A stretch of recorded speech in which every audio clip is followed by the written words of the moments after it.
अखेर मान्सून केरळमध्ये दाखल झालाय। यंदा 3 दिवस उशिरानं का होईना पण मान्सून केरळमध्ये दाखल झालाय। पुढील 2 ते 3 दिवसांमध्ये मान्सून गोवा आणि महाराष्ट्रातल्या काही भागांमध्ये पोहोचेल।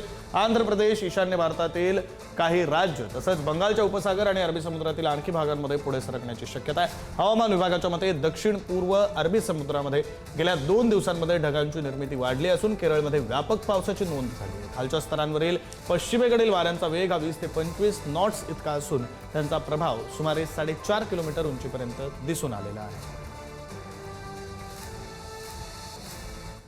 आज के दिन में केरला को मानसून ने दस्तक दे दी है। अमूमन जो सामान्य तारीख जो होती है केरला के लिए वो 1 जून की होती है, लेकिन आज के दिन में मानसून ने 3 दिन लेट से केरला की तरफ पर दस्तक दी है।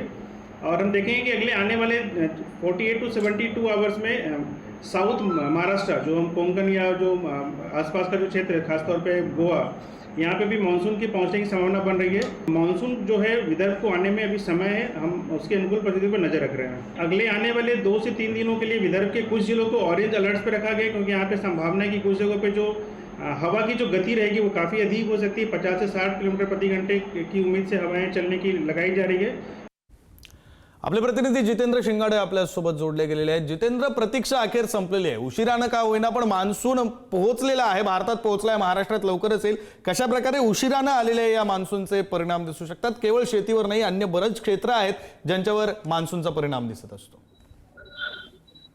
नक्कीच विक्रांत, कारण ज्याप्रमाणे मान्सूनने केरळमध्ये उपस्थिती लावलेली आहे, कारण 1 जूनला साधारणतः केरळमध्ये मान्सून दाखल होतो, मात्र यावेळेस 3 दिवस उशिराने केरळमध्ये मान्सून दाखल झालेला आहे। सर्वांसाठी ती आनंदाची बाब आहे, कारण उकाडा प्रचंड वाढलेला आहे। संपूर्ण महाराष्ट्रच नाही तर देशात उकाडा वाढलेला आहे आणि त्याचे परिणाम जे आहेत ते आता आपल्याला दिसून राहिलेले आहेत। सगळ्यांना अपेक्षा होती किंवा सगळ्यांना आशा होती की मान्सून कधीपर्यंत पोहोचतो। आता मान्सून केरळात दाखल झालेला आहे, थोडे काही दिवसांमध्ये तो गोवा असेल किंवा कोकण भाग असेल यामध्ये देखील दाखल होईल आणि पुढील 48 तास जे आहेत ते गोवा असेल किंवा दक्षिण महाराष्ट्र जो आहे त्यामध्ये अवकाळी किंवा मान्सून पूर्ण पावसाचा अंदाज हवामान विभागाने व्यक्त केलेला आहे।